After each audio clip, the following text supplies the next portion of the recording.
சரி சரி எனக்கு கொஞ்சம் கருவு கூட இருக்கும்போது ஏற்கலாம் தனியா நின்று ஆதிவேதியில போயிட போறா. நான் தானே வரேன் எச்சு ஊதுற கூடா யார்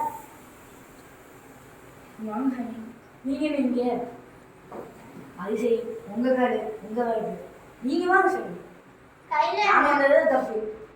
கையில என்ன ஒரு 5 ஷாட் வச்சிருக்கேன். இனிமேல் சரி பார்த்தேன் புள்ளி தாண்டி போச்சுருவேன்.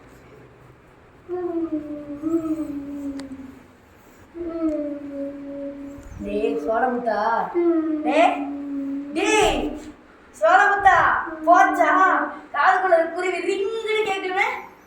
இதுக்கு தான் பெரியவங்க சொல்றது கேட்கணும். நேற்றுக்கு நான் சொல்றது கேட்டிருந்தா அவன் அடிச்சுட்டு போயிருப்பானு ஒண்ணு அடிச்சுட்டு போயிருப்பாரா அவரு.